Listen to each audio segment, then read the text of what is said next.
This is The Bench, your unfiltered sports podcast with stories from the sidelines only you can get here. You may know him as a social media star or a sports fanatic, but sports travels so much further than what it seems to be. Today on The Bench, we have social media influencer, or personality as he likes to say, Cruz Oxenreider. For somebody who doesn't know what you do, how would you describe, because this is all new to the world. I guess now you can call me a social media personality. I'm not a journalist at all. I'm not an analyst. I will never break news. No, I never wanted to. There are people who are really, really good at doing that, and so that's what they do. All I want to do is make people laugh. Like, that's it. I want to make people laugh. I want to make people feel good on social media. Like, I do this for me a lot. Like, my biggest joy is making people laugh. Like, I really is. So I guess you can call. I don't like the term influencer because I don't think I am one. I really don't. I really don't think I am. Personality. Yes. Personality. I like social media personality. Because, like, if I say influencer, I kind of, like, cringe. So I know, someone called you the meme king. Like, I think I was looking at their content. I was like, what does meme king mean to you? I'm known to make a meme or two. So you are the meme king? Do you claim the title? God, there's so many good ones. Top 5. Okay, top 5 I give you top 5. Like, I don't even consider myself, like, the biggest Bama fan. Quick break to shout out our presenting partner at B Fuel, and the origin story is the best part. He was a college athlete, looked at the label on a Powerade and saw high fructose corn syrup, artificial everything. He literally started in his kitchen with honey and a food scale trying to build a better sports drink. That obsession with clean, real ingredients is the whole reason B Fuel exists. A clean sports drink that uses real honey for energy, real fruit juice for flavor, and electrolytes for hydration. It's what a sports drink should be, and it's why we're so pumped to have them backing the show. God, I was with this. That's how down bad I was. I was like... Okay, wait, but you had started in sports. Then COVID hit, and then now you end up at some credit. Yeah, so, like, right after school, I didn't know what I was doing.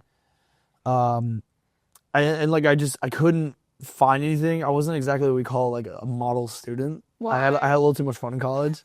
So I didn't take school seriously as much as I should have. And so, like, when I go back now and I speak at classes in the universities, like, I really emphasize, like, use everything to your advantage. Seriously. So, like, and I was never a good student in high school. Like, I'm ADHD, I'm dyslexic. Like, school was always against me. And it's not like I don't like school. Like, school just didn't like me. And so I went to Bama, and it was incredible. Like, some of the best times of my life. But, like, if you would have asked me, like, 10 years ago, when I was there, if I would be, coming back speaking to the university, talking to classes at Reese Pfeiffer, and working with the athletic department and the NIL and everything like this, like, I would have laughed in your face. It's like, I never saw this coming. I wanted to be John Hammond in Mad Men. Like, it's such a terrible thing to say, but, like, I went into advertising because of Mad Men. I loved advertising and PR so much because of Mad Men. It's sick. It's a great show. But then once I realized that it's frowned upon to drink at 9 a.m, maybe this isn't. I was like, well, you know what? Maybe I was about, like, 50 years too late. But yeah, so ADHD. So anyways,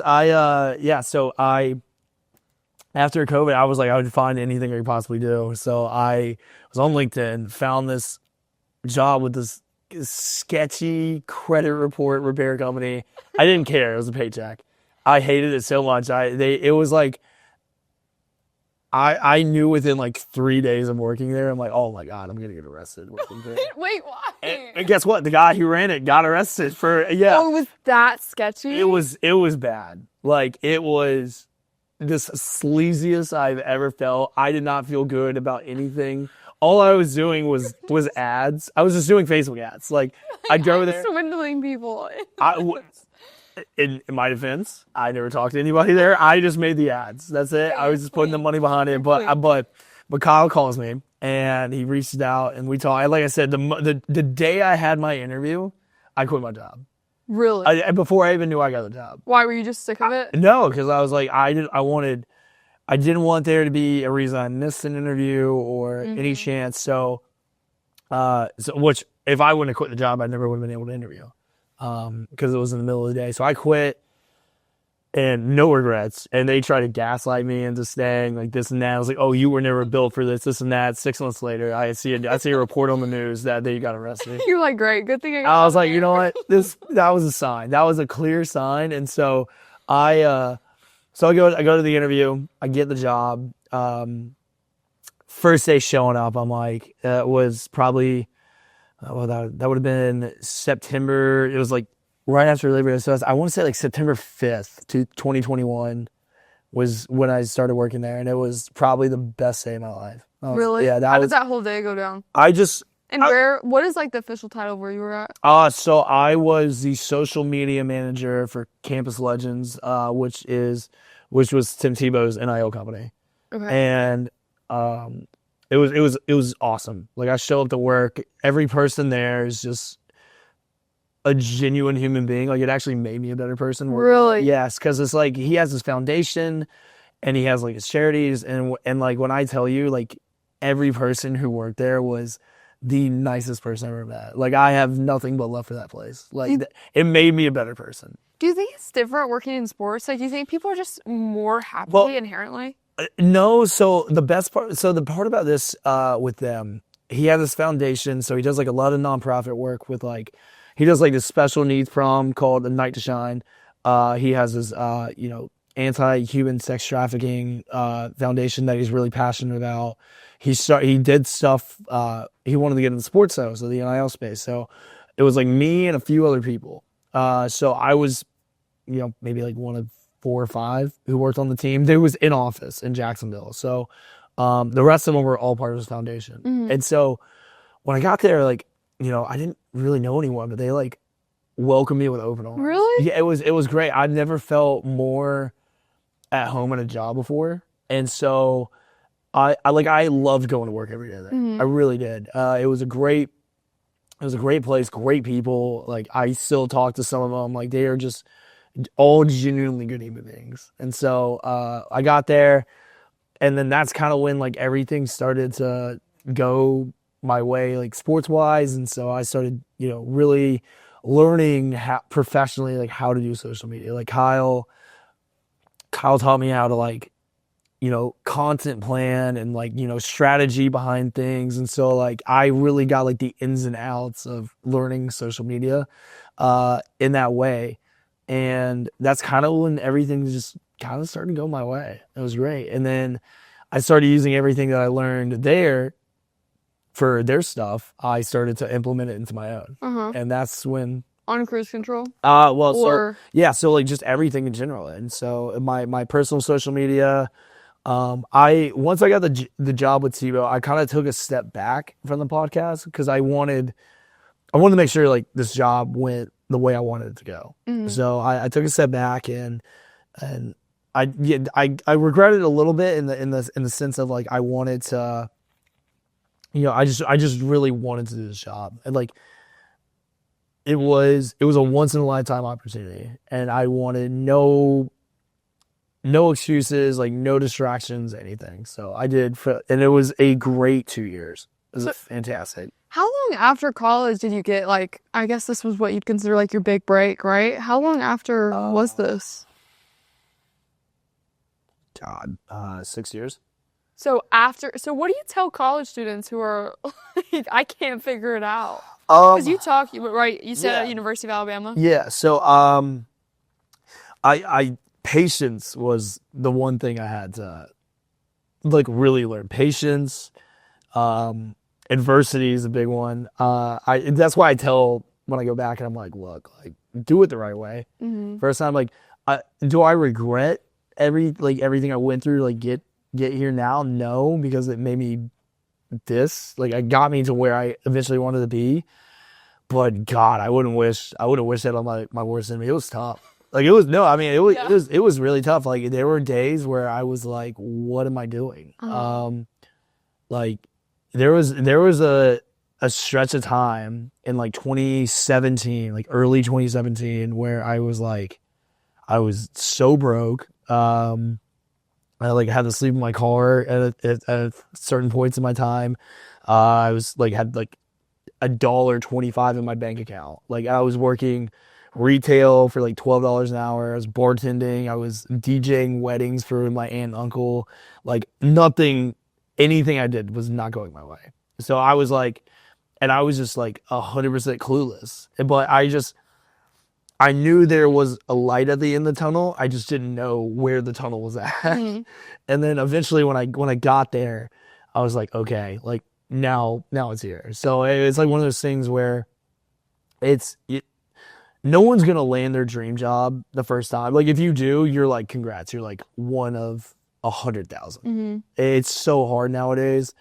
Everything's so competitive. Everyone wants to do the same job. It's so hard to get there. But if you can be patient and you make yourself better 1% every day, which is what I try and do, and because I'm very far from perfect, and I never try to pretend that I am, you will eventually get to where you want to be if you keep going. So the best thing I ever did was not quit. Like that's probably the best piece of advice I can give is just don't give up. Even though in the days where it is the worst and it sucks and you hate it, I promise you there is a light at the end of the tunnel. This is so hard. Like we see it so often now in college. Like you're supposed to decide, you're supposed to push as hard as you can, be successul when you graduate, but it's just not feasible. No, it's not. Well, and also too, that's like the negative of working in social media is social media because you compare yourself to all these people. So yeah, I mean, look, hell, I met this girl yesterday. She actually helped me get in my class. I believe her name was Colin. She's like this the social media influencer at Bama. She was like on SEC Nation, and so she's 500,000 followers at 21. And you see that, and you're like, what the hell? And I was like, damn. I was like, what have you done so far? But I met her. She was super sweet, super nice. And so in your mind, especially like working in this industry, you see that and you're like, oh, I can't stand this person. Or it's not so much standing out. You're just more like, they don't know what they have yet. Mm-hmm. But I will say when I met her, I was pleasantly surprised. She was very nice. Pleasantly surprised. I was because I'm not gonna put her in a little bubble, but I have met some of those people who are in that realm, and they are not exactly what we call nice people in public. So on camera and everything else, they seem perfect and nice, and then you meet them outside, and then they're like, wow, you are not a good person at all. And unfortunately, I met quite a few in my day at other companies that I will not name. Have you always just been this personable though? Because even when we've been on the phone, I hadn't even seen your face yet, and you're just like that people person. Yeah. So I grew up a military brat. So really, So it's there are two types of military kids. You're a social butterfly, and you've never met a stranger, or you're an absolute recluse. And so I moved around so much that like I had to. So it made me like I definitely never met a stranger. My parents did a fantastic job of raising me. I have two incredible parents who had me very young. So my parents are younger, and they did a great job raising me and my sister. So like my mom, I'm like just like my mom. My mom's a real estate agent. She can talk with the best of them. That's where I learned. I would say the majority of my social skills, and then my dad's military. So that's how I kind of, got like this. The older I get, the more I am like my dad. So, but it's weird that transition. But do you feel like social media is it like a home to you? Is it comfortable for you there, or do you think like this new realm is really scary? No, it's kind of weird. So I can turn it on and off so easy with social media. Like for example, I like when I go to sporting events, like if I like a basketball game like last night, I was not on my phone the whole time. I posted a picture, put my phone down, hung out with my friends, watched the game, and that's it. When I'm at home watching it, like, yes, I will be interactive and, engage with people online and everything like that. But like, I know when and how to turn it off. There are times where I have to make myself do it just because like I have goals that I want to hit, and sometimes I don't know when to stop. Mm-hmm. But I have gotten to the point now where I know my limits and I don't want to get burned out, which I've gotten burned out a lot in my career. So I found like a really good work-life balance. So With burnout, how do you manage that? I mean, honestly, the more I've done it, spending time with family and friends. so like really, what recharges you? yeah. So like seeing like traveling to see like my friends and family. I've been in Chicago the last 3 years. I recently just moved back down south, and I'm closer. Like I live closer to my family now, and for the first time in 4 years, and it's the happiest I've been. Really? In so long. And don't get me wrong, I love Chicago. Wasn't the biggest fan of New York City. No? No. I've never been. Is it worth it? Why? This might be a hot take, and this is for the camera. New York City is the most overrated city in the world. It is. It's not the greatest city in the world. Can you back that statement? Gladly. It is. It is the most overrated city in the world. It's dirty. It's gross. It's overpriced. The people are mean. And honestly, the pizza's not that good. Chicago's Really? better. So I'll go on and say it. Chicago. I think Chicago is the best city in the world. Why? It's cold. Isn't that the Windy City? Yeah, but you get all 4 seasons. I think Chicago. What's everybody's obsession with all 4 seasons? Okay, you will appreciate that because there's a difference growing up in Alabama where you just have summer and you got winter. Like you get 100-degree summer down in Mobile with 100% humidity, and then you just get cold. Okay. You get like 2 weeks of ball. Chicago, you get the best summer city in the world. It's a beautiful weather every day, no humidity. You got a lake in the middle of the city, 4 major sports teams. You got probably some of the best restaurants and bars in the country. The nicest people. So it's like Midwestern nice is 100% true. It's just like everything you want in a city's there. It's not dangerous like everyone thinks it is. It's a lot more affordable than New York, LA, Boston. If you go and you spend more than a week there, you'll want to live there. Really? Yeah. Well, then what about Jacksonville? Because that's totally different. Yeah. How was that? Duval is a great place. I lived in Jax Beach for 4 years. Yeah, 4 years. Love it. Love Jacksonville Beach. Great people. I got to the point where I was like, okay, I need to leave. Why? Because is it just like, do you burn out there? No, I wanted these things in my career, and I knew I can only get so far in Jacksonville. So that's why I made the trek up to New York. To say like I live in New York City. Like you have to, yeah. And I went up there, never been up there before. I went there, and I tried, and it just wasn't for me. And then I picked up and moved to Chicago on a whim. Like I bought a one-way ticket with 6 suitcases. Are you serious? Yeah, I bought a one-way ticket, 6 suitcases, and found a sublet up in Chicago, and I moved. And I was there like 2 weeks. And I was like, I love this place. How do you get yourself to take that next step? Like, do you just do it? Because there's never a right time to do it. So I was like, you know what? Like at the time I was 30, I was like, why not? I was like, I'm never gonna be able to do this again. I was like, I don't have not married, I don't have a kid. My family, I can go home whenever I need to, but I was like, you know what? Like I need to do this because in 2019, me and my mom, we went to Chicago for the first time to visit. And I told my mom, like, I love this place. Like, I want to live here. Mm-hmm. And almost 5 years, like, to that weekend that we went up there, I did it. Seriously? Yeah. So what do you think is the biggest step you've ever taken? Oh, man, that's a good question. I think recently has been, I decided that I really wanted to do my own social media. For years, I've done everyone else's. Mm-hmm. I've worked for multiple companies. I've done other people's social medias for other people, and it got to the point where I finally got like I didn't have the confidence to like really do it for me the way I wanted to, and then eventually I just hit a breaking point. I had so many people in my life who I've worked with, who have been telling me to do it for years and beating me over the head with it. And then finally I was like, you know what? Like, I'm going to do this. Mm-hmm. So I've turned down some really good roles to bet on myself, and it's paying off finally. Really? So what exactly is HYBRYD? Think of it as your daily energy ritual that gives you that smooth, clean, locked-in focus for right now. But the real magic is how it compounds over time with ingredients to improve your strength, sharpen your mind, and build resilience to stress. You know, so it's finally coming to fruition. And yeah, it took me till my 30s and late 20s to finally get here, but it's worth it. Do you think you would have been as successful though if you would have done this? No. Okay, so like all that learning experience was worth it? No, because I appreciate it more. Mm-hmm. I really do. And like I said, like if you landed a job like fresh out of college and it's the first job, like congrats. You're one of the very, very lucky few.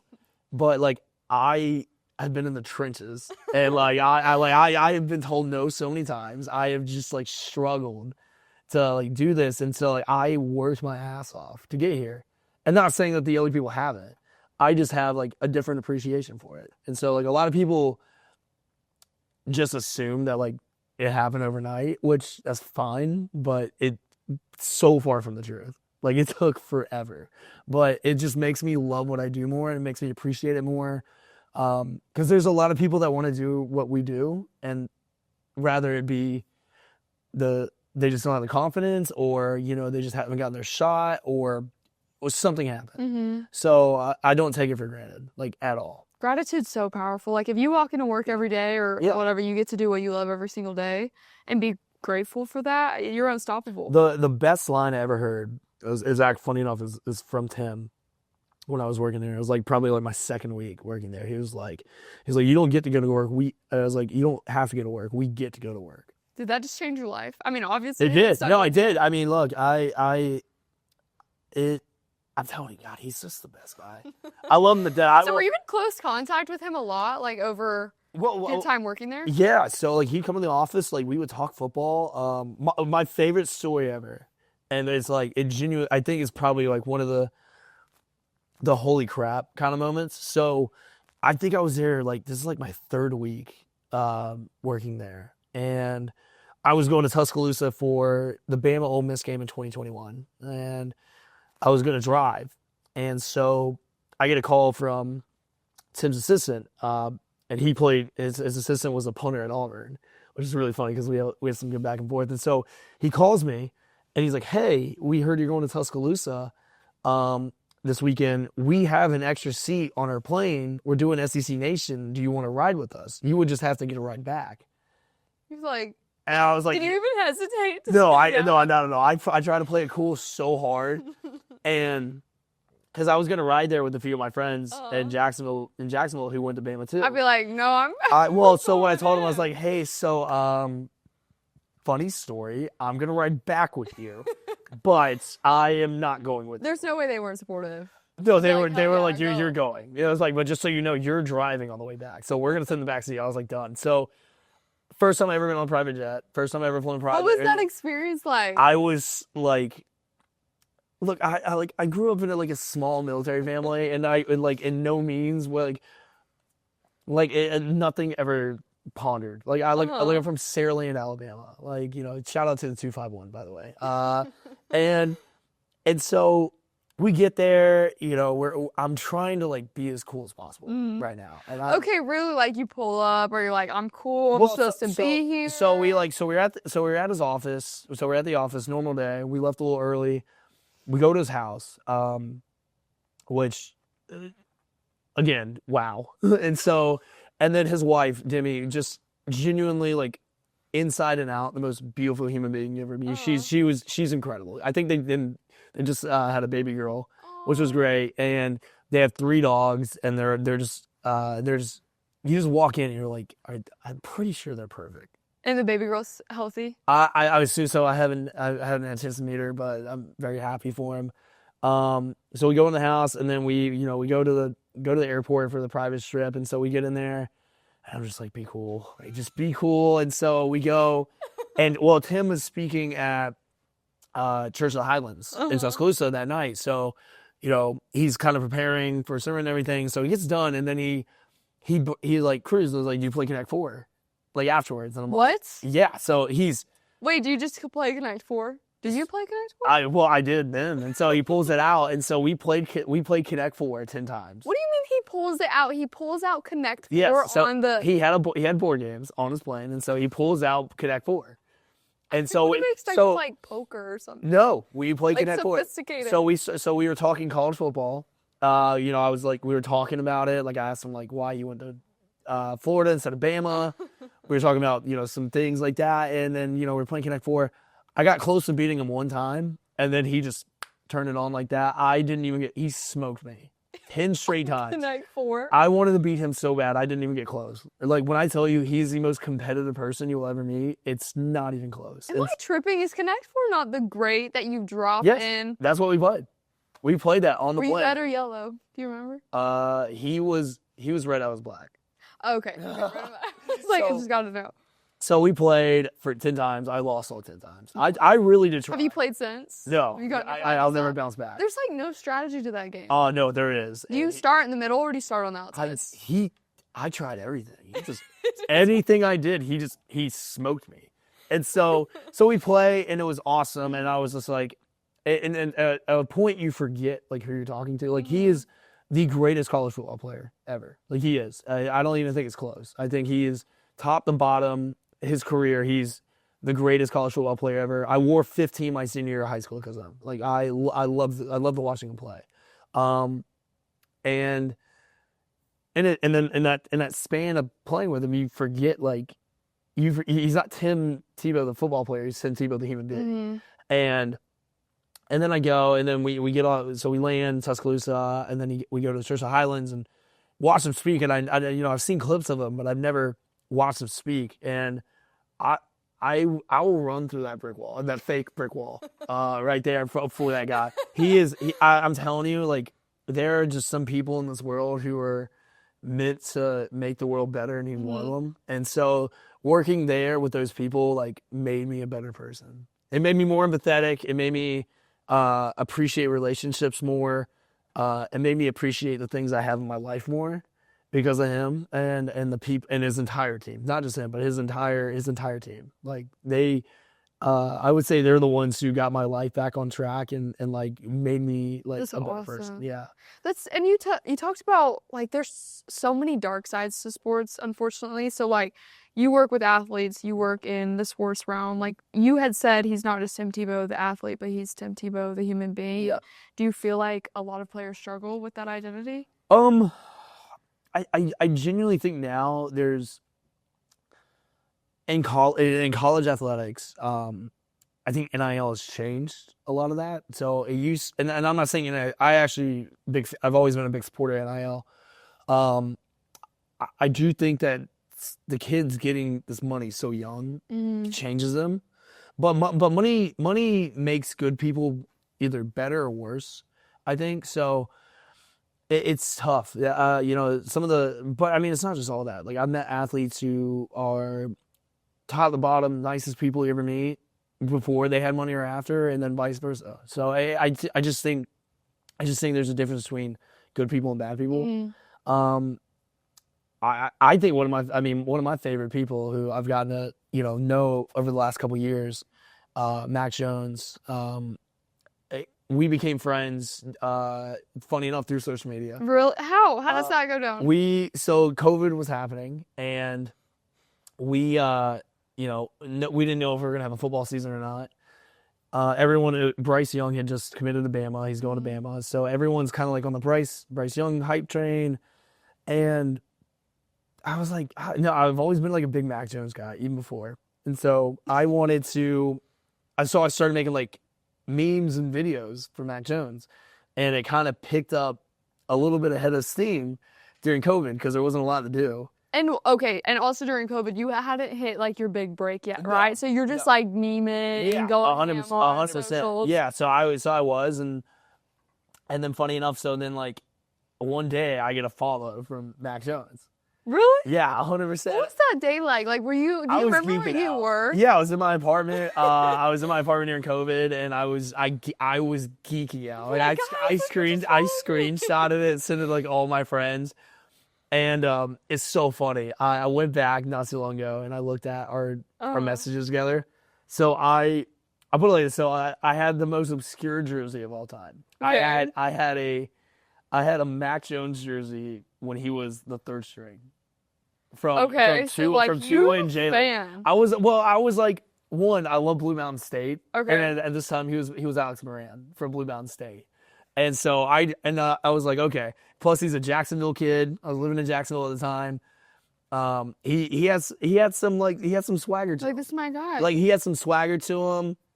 You know, he was a fan favorite. And I was like, all right, this is gonna be. No one else is gonna have this jersey. And no, trust me, no one else did. So I posted a picture of the jersey. I get a follow, and then like the first one I was like fire jersey. He like sends me a DM says fire jersey, and then it just kind of developed into a friendship from there. So like I keep making the videos, and then some of the people from the 2020 team started following me on Twitter, and then the season happens, and it's we're arguably the best college football team of all time, 2020 Bama. And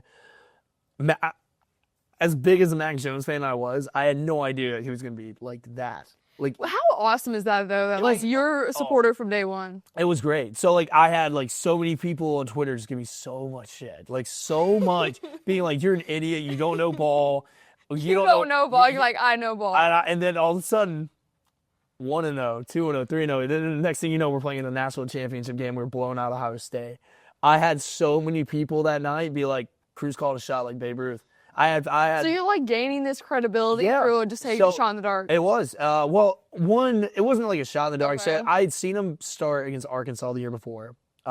He throws for like 400 yards, 4 touchdowns. When Tua was getting tie rope surgery, so he came in. And I know it was against Arkansas, but it was I think we won like 49-0, 52-0, something like that. And then Tua gets hurt, breaks his hip. Tragic. And then Iron Bowl at Auburn, 45-40, one of the craziest Iron Bowls ever. He balls out. Like imagine your first road start being a ranked Iron Bowl at Auburn in a shootout. You didn't even think you were going to play at all. And he goes out and he balls out. Jalen Waddle legacy game. He plays his ass off. Got hit so many times. Like, if you go back and watch that game, watch how many times he just gets lit up by Auburn. Because Auburn at that point had quite a few guys go pro in the D-line, especially Derek Brown. He plays for the Panthers. He just cleaning his clock. But he kept getting up and up and up. He plays his ass off. We lose. Then the next game against Michigan, the bowl game, first play from scrimmage for Bama, 75-yard touchdown. And so I'm like watching this guy. I'm like, this guy's got a cannon. He's accurate. Like, give him a full offseason. But let's see what we got. Yeah. Like, and it worked. I mean, we work. And so, we started. He was commenting like during the season. He wasn't on social media too much, but he'd send me a DM every once in a while. I'd be like, dude, loving the content. Keep doing it. And then, night of the national championship, they win. And I DM him and say, hey man, like congratulations, like so happy for you. And, he could have just read it and blew me off or whatever. He responds. And so. That's awesome. It's like those little things with big athletes like that. And so the NFL draft comes around and he hits me up on draft night. And this was like the fun, like, I was like, all right, this is awesome. He hits me up on draft night. I'm hoping he gets drafted by the Saints. So he unfortunately doesn't. He goes to the Patriots. But he reached out to me on draft night. He was like, hey, I need you on one today. And I was like, all right, I got you. So I just started firing off Mac Jones content the whole day, and we become friends. And so, and I've been, and like I said, we've had a few chances to talk. He was just in Chicago this past summer for a wedding. And so we got to hang out. We have a really cool picture together, me, him, Slade Bolden. That's awesome. Slade's become a really good buddy of mine the last couple of years, and they're close. So it was like the little things like that where I was like, wow. I was like, I even though I do this for a living, I'm still a fan at heart. I'll never outgrow my fandom. I was wondering, like, do you feel yet like you've had like, do you feel like you've made it? No. Or do you feel like that's still? No, I made it such a toxic term for me. I'm not satisfied. Like there's so much more I want to do. There's so many goals I want to hit. There's so much more. At the moment I think I made it is when I'm gonna get comfortable, and I don't want to. So, and that's something my mom has taught me. Like, and she's a real estate agent. ABC always be closing. So I always be closing. closing. So like I'm never satisfied. And maybe that's not a great thing, but like I'm very happy in my accomplishments so far. Like I don't take them for granted.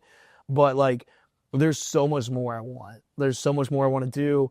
Like I want to, this past year I got to work a Super Bowl. Like dream come true.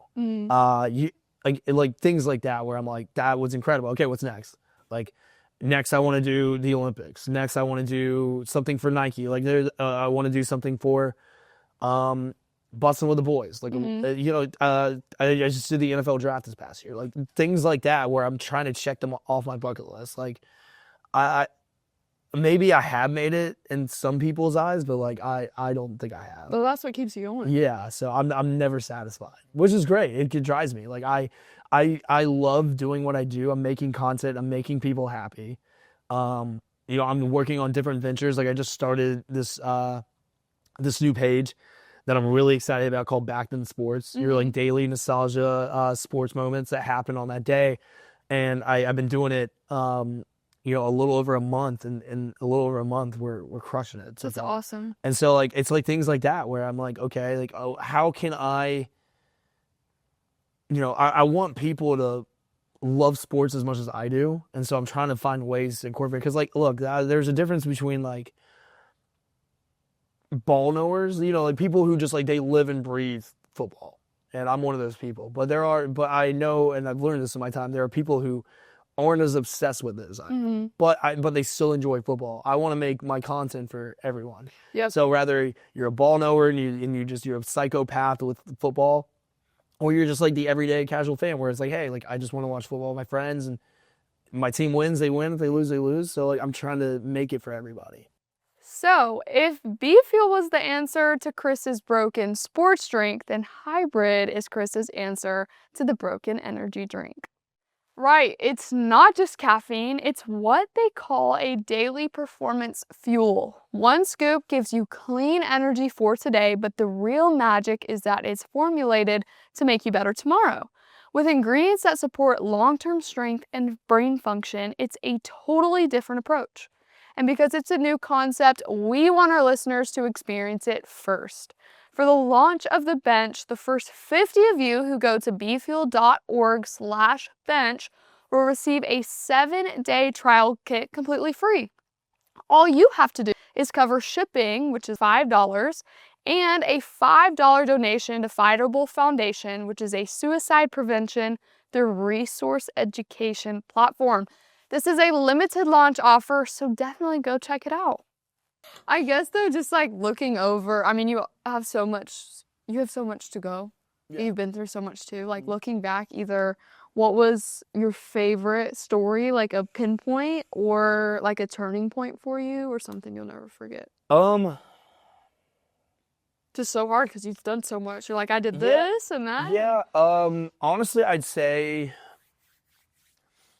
I'd probably say this, so it's like completely off the beaten path. Like it has nothing to do with work and everything like that. So, and a lot of people know this, so I'm like very vocal about it. So I'm a suicide survivor, very big into men's mental health awareness. So like I struggle with it all throughout high school, and then college, and then a good amount of my adult life. And so back when I was down at like my lowest low, like 2017, just like nothing going my way, like didn't think I was going to catch a break at all. Like just everything was like, nothing worked. Like nothing was going my way. And I was like, that was my last attempt in 2017. And then I didn't, obviously here, but, and then I started like being more vocal and open about it, and, started sharing about it. And people were like, as someone as personal as me and as outgoing as me, is like how it can, like, the people you least expect it. So I started sharing and being a lot more open about that, and that's when I feel like I was finally like my true self. Like on social media, like I had this like stop pretending like everything was perfect, everything was going my way when it really wasn't. And so that's when I just got very comfortable in my own skin. And I think that's when like kind of everything changed life-wise. Like it's okay to not be okay. And so I've been kind of like and every year I posted at it, same thing. I'm a very like, I have no no shyness about it. So, and I know it's a massive stigma, especially with men.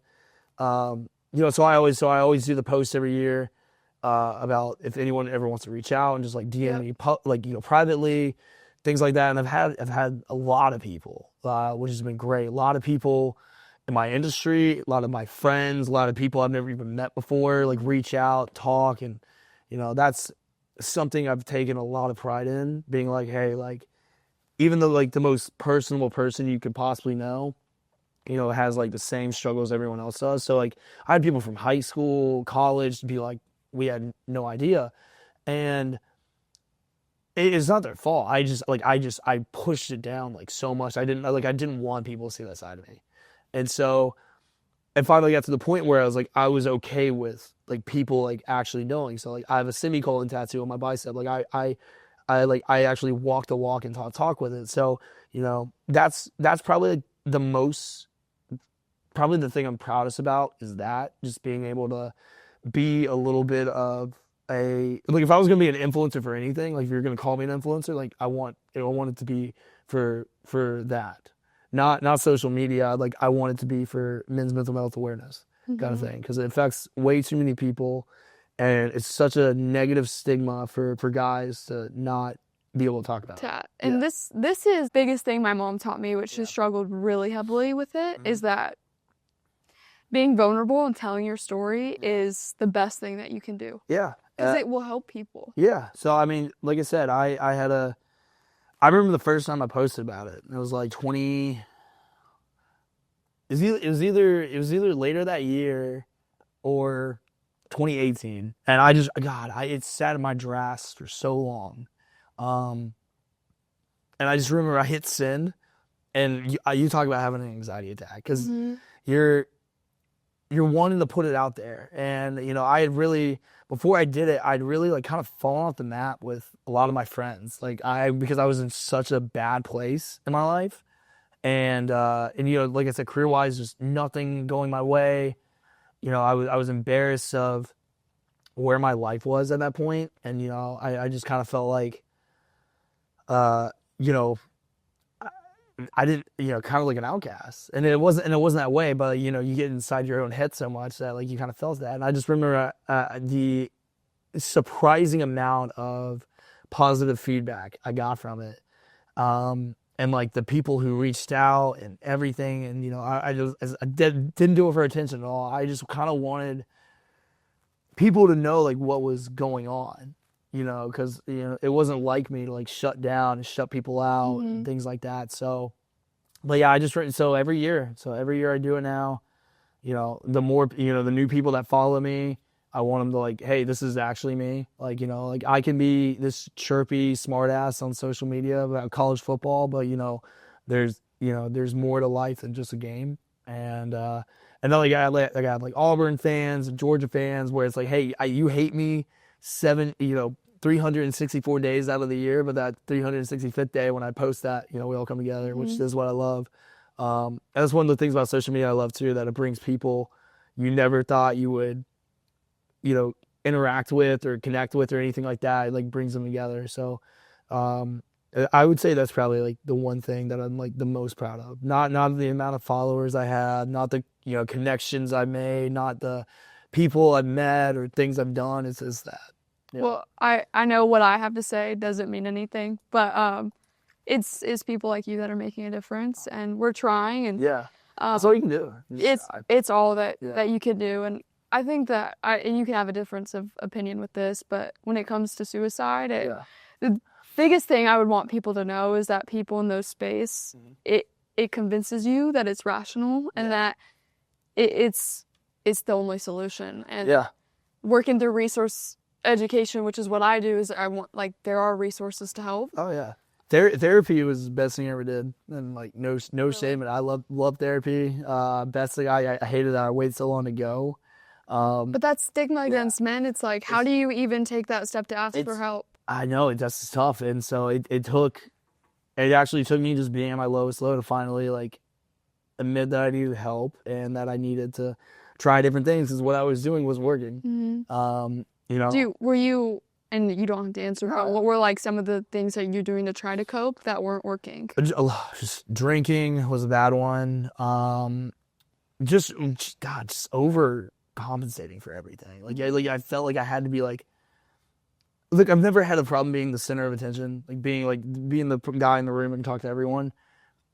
But there was a time where I was trying way too hard, and But do you feel like people saw that? Because it can no, because it wasn't like, it's like you're the happiest guy. yeah. So but it wasn't out of the norm for me. So like everyone always knew me as that to begin with, so they didn't see the signs. They saw the signs when I just started stop talking to people. Yep. That was when. So like my thing is like when I'm going through like one of those moods or stages is I just shut down and like I just stop, like I talk to my mom like every day. Like I text her, I text my mom every day.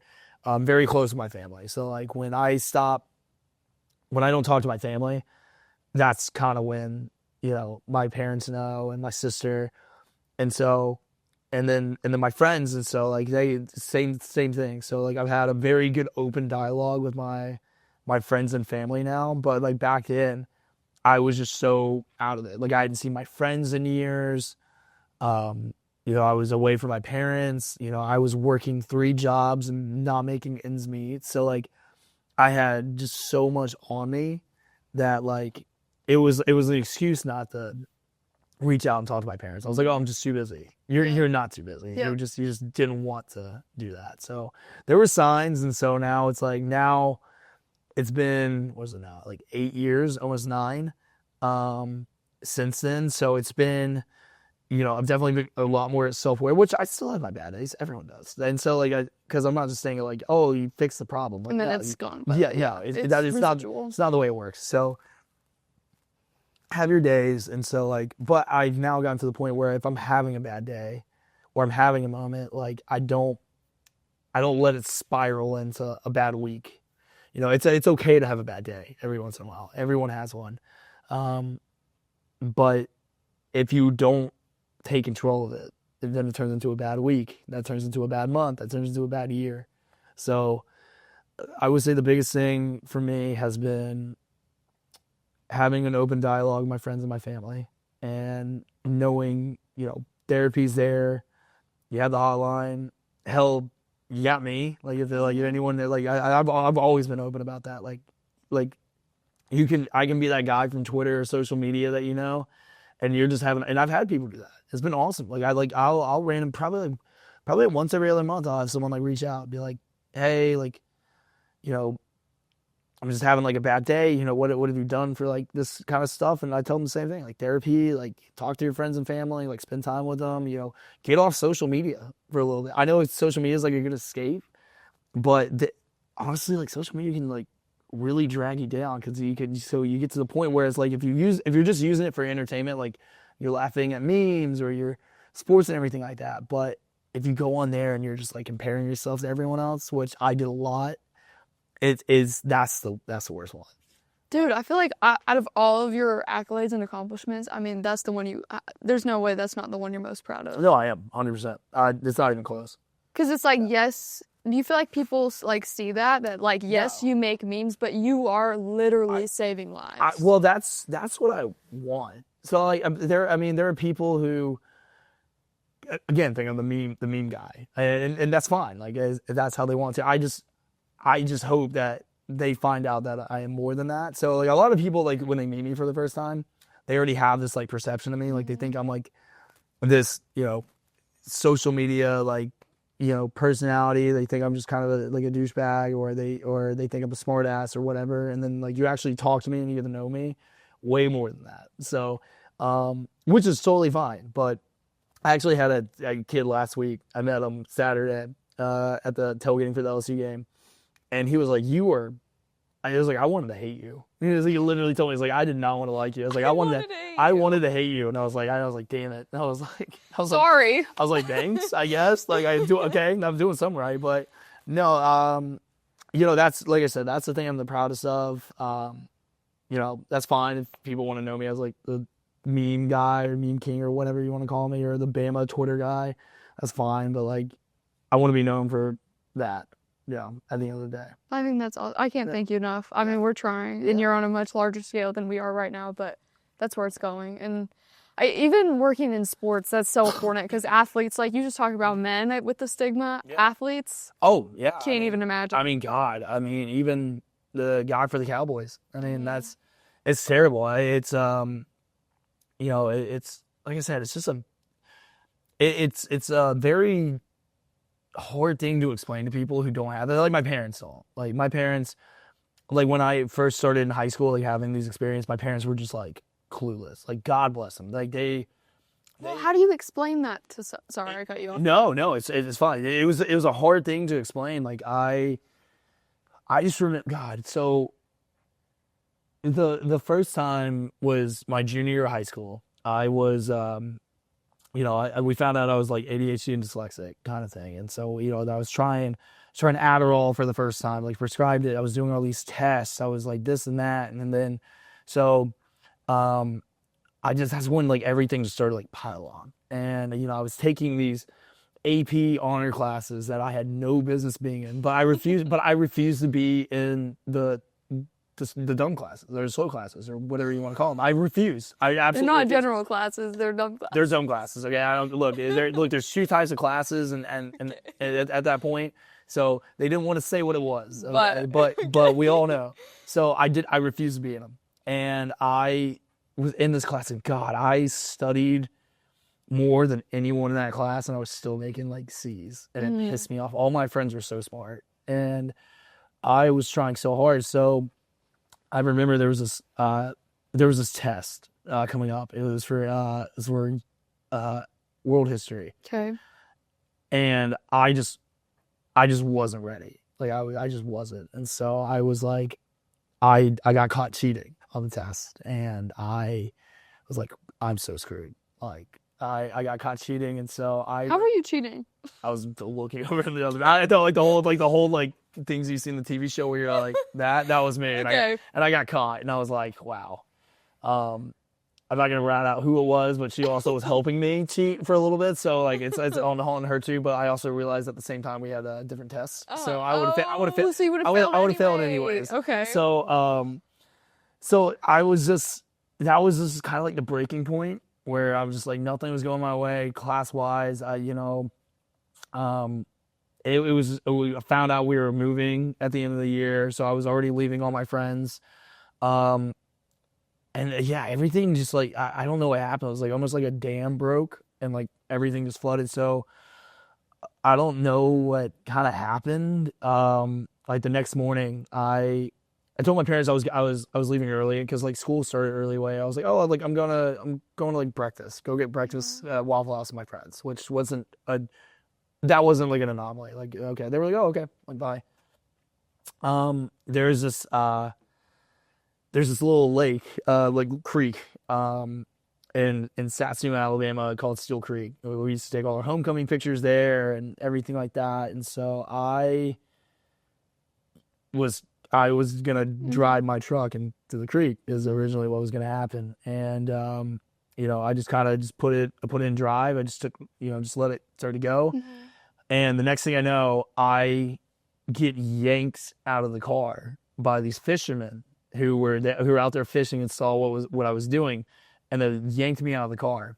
And I freaked out. I immediately drove off, and I had my football stickers on the back of my truck, so obviously they knew where I went to high school. So I had texted my parents about it, and then they had called, I guess the fishermen had called it to the school, and they were like, hey, like, does someone drive like a black Nissan Frontier?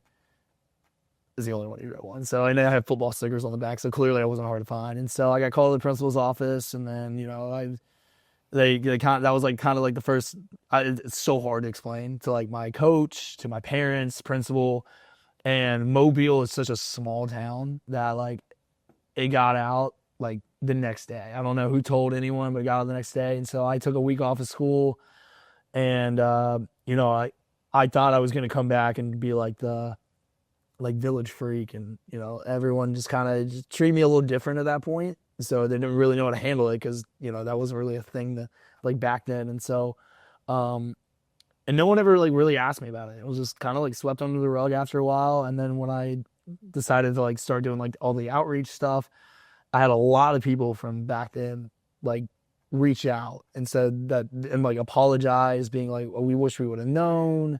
We're so sorry you went through this by yourself," like things like that. So when I heard all that, it sounded great, but in my mind, it's like you waited this long. Yeah. And then that's the thing. I don't want to wait that long for people. So like that was like one of the biggest things for me where I'm like, okay, like it needs to be talked about a lot more. Yeah, the sorries and the we didn't know and the wish we would have known kind of thing. That's my biggest problem is that like I'll straight up ask you. Like I can tell when my friends are going through a hard time, and I've had friends where I'm like, "Are you like actually good? Like don't tell me you're fine. Don't tell me you're doing good. Like I know you're not." Kind of thing. And so like, yeah, I'll beat you over the dead. I'll beat a dead horse over it. But like it's those things where it's like I would rather annoy you asking if you're okay than me not asking at all. So if you could like go back and I guess hug yourself in that moment, what would you? And I guess this kind of like equivocates to somebody going through that. What would you say? Today sucks. Tomorrow's better. So I mean that's kind of how I still view everything. Like everyone, like I said, everyone has bad days. There's no such thing as like even the person on paper where it looks like they got everything figured out, like you still have a bad day. Like I mean, rather you're an NFL player, rather you're just a guy who makes memes, or rather it doesn't matter. Like you can have a bad day, but it does get better if you let it. Like if you make it better, it will get better. So it's that would probably be my biggest advice. I'll also slap him upside the head. Be like, really? Like that was your great idea, driving into a creek. Really, that's what we were thinking. You like, come on, where do you sell value? I'm sorry. I'm sorry. You know what? That was bad. You gotta make light. We're still on that. I'm getting to the point now where I can crack jokes. So I was like, because if you can't laugh at it, like, what are you doing? Not the resale value on the. But then I guess just to like circle around full circle, what would you tell? Like, so many people don't get it. Like, what would you tell people who've never been there, who always just are smooth sailing? Empathy goes a long way. And so, like, look, I've gotten into it. Listen, people, whether it be online or in real life, there are different problems that people have in their life. Rather it's addiction, rather it's depression, rather it's anxiety, rather there's something wrong with no one's perfect. Like, and if someone says they're perfect, they're lying. Empathy goes such a long way. So I try and be nice to everyone I meet. I try and treat people like that's how my parents raised me. They did. I treat people the way I want to be treated. I go out of my way to like ask everyone how their day's going. Rather you're serving me lunch, or you're holding the door open for me, or you're my best friend. Like I will talk to you in any way possible, the way I talk to everyone. So, empathy just goes such a long way. Cause even the other day, I asked our waitress, like, I was like, "How's your day going?" And then she's like, "You're the first person to ask me that all day." Yeah. And it goes such a long way. It does. Yeah, like just like the littlest compliment, just the tiniest little thing. Even like last week, I had a kid be like, I love following you. Like you make me laugh like every time I see your stuff, and I'm like, okay, that's why I do it. And that makes me so happy. So, empathy is my biggest thing. Look, there are times where I swear I have more patience than most people do, just because of my parents and my sister. But like, I try and give everyone the benefit of the doubt. So it can be hard sometimes. It's very, but it's a good skill to practice. It's very hard. But anyway, I mean, looking back on everything, is there anything else you wanted to talk about? Whether it's career related, suicide prevention related? Honestly, just I think just don't take life so seriously was probably my biggest thing. I've learned, like, we only get so much time here, and you get to spend it with the people you want to spend it with, and I love that. So I've really enjoyed being back down south, spending time with my family, my friends, doing what I love, and I don't take it too seriously. Like, you know, there's so much going on in the world in general that like there's only so much you can do and you can control. So like, and the things I can't control, I'm enjoying it. A quick thank you to our founding presenting partner at B Fuel. Remember, go get that 7-day free trial and join the fight against suicide. You can get that link under this video or in all of our bios. bfuel.org/bench. Again, so you don't miss it. bfuel.org/bench. My guiltiest pleasure, do you know circus peanuts? Like the candy, like the marshmallow? What? Yeah, no, that's the orange? Yeah, I have no shame. I love those things. Okay, so is this like you go to the Dollar Tree just to get them? No, I have to be on a road trip. I have to be on a road trip, and I have like, will a 30-minute road trip suffice? Or like on the way back to Nash? I'm thinking like minimum 3 hours. Minimum 3 hours. I consider 2:30. No, 3 hours. 3 hours. 3 hours exactly. Dude, do they smell like when you open them up in the car? Like, so good. Everyone hates it too, but it's like, but here's the thing, I trust you. I can't stop at a regular gas station. I gotta stop at like one of the, like the old school like country stores. Yeah. Like I gotta stop there and get it because I know they haven't been touched.